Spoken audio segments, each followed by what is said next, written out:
বিশ্রাম করে মেঘ উঠছে, এখনই ঝড় আসবে, তুফান আসবে, হয়তো তুফানে এই নৌকো ডুবেও যেতে পারি। তোমরা কি সাঁতার জানো? কলেজের ছেলেদের কান্না আসো, তারা বললো না আমরা তো সাঁতার জানি না। আমরা সব কিছু লেখাপড়া করে তো সাঁতার শিখি নাই। তখন মাঝে বলো দেখো তোমরা সব কিছু শিখেছো, শুধু সাঁতার না জানার কারণে আজকে তোমাদের সলিল সমাধি হবে।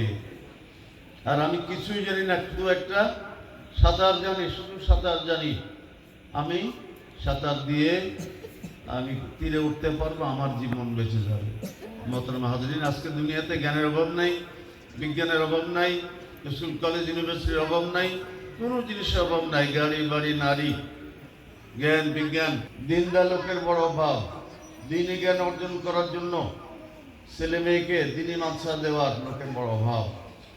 এই জন্য আসুন আমাদের সবাইকে আল্লাহর কাছে যেতে হবে, কবরে যেতে হবে, আল্লাহর কাছে আমাদের জীবনের হিসাব দিতে হবে। আপনার কাছ থেকে আল্লাহ তাআলা যে হিসাব নেবেন তার জন্য এখন থেকে প্রস্তুতি নেই। সন্তানকে আমি মাদ্রাসা দেই, এই দিনই মাদ্রাসাটাকে জিন্দা করার জন্য সকল দিনই মাদ্রাসা যেগুলো রসিয়াতে ওসিলাতে এখনো দিন টিকে আছে, এখন এই বাংলার জমিনে এখনো যে এত দিনই মাদ্রাসা, এর ওসিলাতে এখনো কিছু দাড়ি টুপি এবং দিনদার লোক এখনো দেখা যাচ্ছে। আমরা সবাই দোয়া করবো এই দিন মাদ্রাসা, অনেক কষ্ট করে মাদ্রাসা ওরা এই পর্যন্ত এসেছে। আমি এর আগেও দু একবার আসছি, তখন দেখছিলাম একদম নতুন নতুন অবস্থা। এবার দেখলাম তো মাশাআল্লাহ মাদ্রাসা অনেক এগিয়ে গিয়েছে। আল্লাহ পাকের মেহরবানি, মাদ্রাসার আজকের মাহফিল, এই মাহফিলকে আল্লাহ তাআলা কবুল করুক। মাহফিলে যারা সহযোগিতা করেছেন আল্লাহ তাদেরকে কবুল করুক।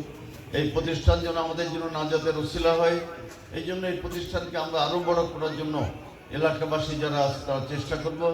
এলাকাবাসীর জন্য একটা সৌভাগ্যের বিষয়, এরকম মাদ্রাসা তো সবাই পায় না, ভাগ্যক্রমে আপনাদের এখানে এত